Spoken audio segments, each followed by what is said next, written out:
Bancarotta fraudolenta, è questa l'ipotesi di reato con cui è stato arrestato l'imprenditore di Agrigento Giuseppe Burgio, 52 anni. Operazione seguita dalla Guardia di Finanze è stata denominata discount. L'ordinanza d'arresto porta la firma del GIP Francesco Provenzano ed è stata richiesta dal pubblico ministero Brunella Sardoni. Secondo l'accusa, Burgio avrebbe distratto dei fondi complessivamente circa 90 milioni di euro da 4 società: Gestal SRL, Ingros SRL, CDA SPA e GSB SRL, società che operano nel settore della grande distribuzione, di cui Burgio è legale rappresentante, società fallite tra il dicembre 2011 e l'ottobre 2012.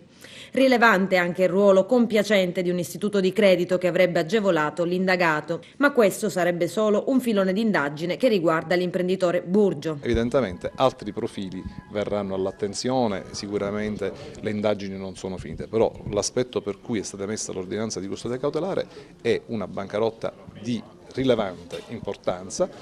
e con una condotta che ha creato un grosso turbamento per l'economia sana di questa provincia, con un pericolo tuttora concreto di inquinamento probatorio, e dunque siamo stati costretti a richiedere ed ottenere un'ordinanza di custodia cautelare in carcere. Quali sono i punti salienti dell'indagine?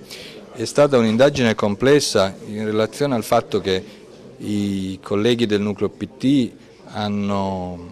condotto queste indagini contemporaneamente su 4 fallimenti. Quindi l'esame documentale e l'esame dei flussi finanziari si è rivelato necessariamente oneroso. È un'indagine che rientra in quello che è il core business della Guardia di Finanza nell'ambito della tutela del mercato dei capitali, perché tutelare le imprese sane e l'economia legale, regolare, non può che implicare necessariamente l'esigenza di contrastare, e in questo è stato fondamentale la direzione delle indagini che è fornita dalla Procura di Agrigento, contrastare tutti quegli imprenditori che alterano le normali regole di concorrenza e si pongono al di fuori del contesto di legalità che deve contraddistinguere il mondo dell'imprenditoria e del commercio. Si tratta di un fallimento il cui ammontare a livello di distrazione è il più rilevante registrato da parecchi anni anche in altre indagini di natura fallimentare. Si tratta di un lavoro imponente da parte della sezione tutela economia che ha consentito di ricostruire tutta una serie di condotte di carattere distrattivo riconducibili a Burgio, ma anche a una cinquantina di altri soggetti a vario titolo intervenuti. Chiaramente Burgio è il principale indagato ed è il principale artefice di un sistema che dire preordinato è ancora abbastanza